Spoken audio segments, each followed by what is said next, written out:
Olá pessoal, tudo bem? Como vocês estão? Hoje vamos falar sobre progressão geométrica. Vamos lá? Mas afinal, o que é uma progressão geométrica, pessoal? Bom, a progressão geométrica, também conhecida como PG, é uma sequência em que cada termo, a partir do segundo termo, é o produto do termo anterior com a constante Q, que é a razão. Diferente da PA, em que o segundo termo é a soma do termo anterior com a razão, aqui na PG, o segundo termo é o resultado da multiplicação do primeiro termo com a razão Q. Então, aqui, quando falamos de produto, o produto nada mais é do que o resultado de uma multiplicação. Não podemos confundir isso. A PA é a soma do termo com a razão e a PG é a multiplicação do termo com a razão. Então, vamos exemplificar quais são exatamente os termos. Assim como na PA, os termos na PG são conhecidos como A1, A2, A3 e AN, quando temos N termos. Então, pegando este como exemplo, onde a nossa PG é composta por 3, 6, 12, 24 e 48. O A1 é o primeiro termo, não é mesmo? Qual é o valor do primeiro termo? Isso mesmo, o primeiro termo corresponde a 3, pessoal.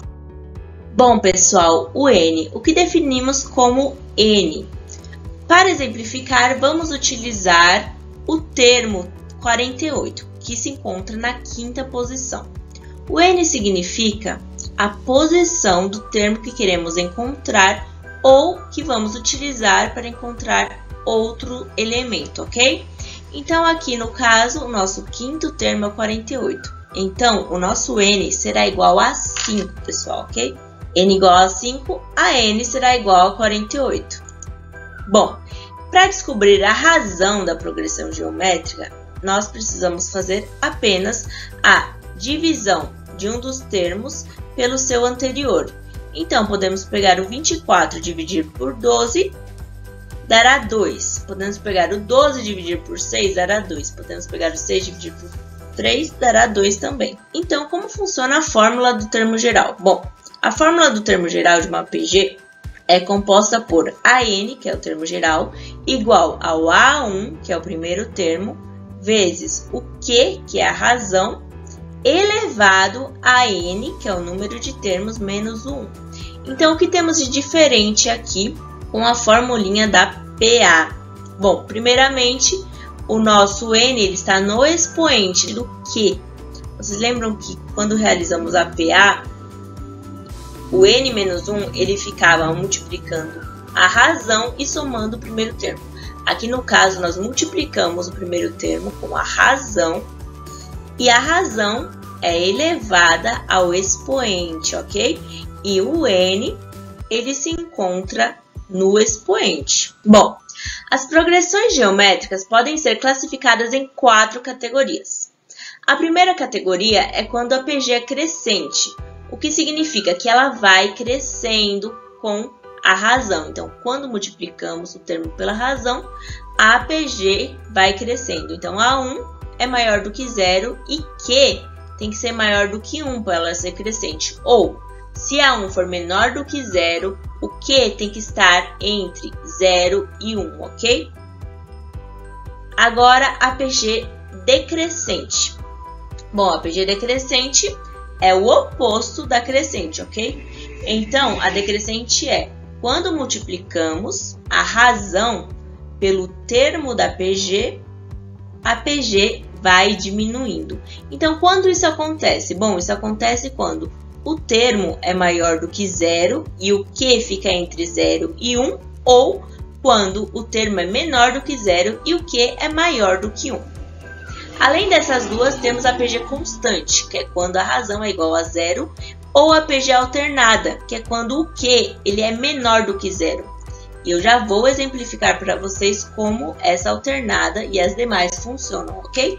Então, por exemplo, nós temos aqui uma PG 2, 6, 18, 54. Podemos perceber aqui que estamos multiplicando sempre por 3 e ela vai aumentando. Então, essa daqui é uma PA crescente, ok? Próximo, menos 40, menos 20, menos 10, menos 5. Ela está crescendo, porque quanto menor o número negativo, maior ele é comparado ao anterior. Então, quanto menor o número negativo, maior ele é, porque ele está se aproximando do positivo, ok? Então, aqui, estamos multiplicando por 1 sobre 2, ok, pessoal? Então, realizamos essa multiplicação de 1 sobre 2 e o número vai crescendo. No próximo, o que acontece aqui? Primeiro o termo era 1, depois foi para meio, depois foi para 0,25 e assim por diante. O que está acontecendo aqui? Ele está decrescendo, vocês percebem que o de 1 ele vai para meio, então ele está caindo, ele está decrescendo. E neste caso, menos 1, menos 2, menos 4, menos 8, ele está decrescendo também, porque quanto maior o número negativo, menor ele é, ok? Agora, pessoal, essa PG aqui, 2 menos 4, 8 menos 16. Vocês estão vendo que ela está alternando entre positivo e negativo, positivo e negativo? Essa é a PG conhecida como PG alternada. Por quê? O Q dela, ele é negativo e quando ele é multiplicado por um número positivo, ele dá igual a um número negativo. E quando um número negativo multiplica por um negativo, ele fica positivo. E aqui temos outro exemplo, que é 72, que vira menos 36, que vira 18, que vira menos 9. É uma PG alternada. E por último, a constante, porque o que é igual a 1, então quando multiplicamos, o que acontece? Nada.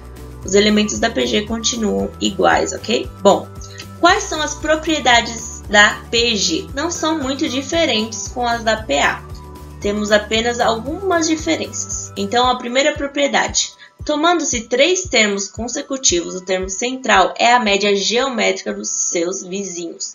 Então, vocês lembram que quando falamos sobre PA e 3 termos consecutivos, lá nós realizávamos a média aritmética, que nada mais é que somar 2 números e dividir por 2. Aqui nesse caso, vamos fazer a média geométrica.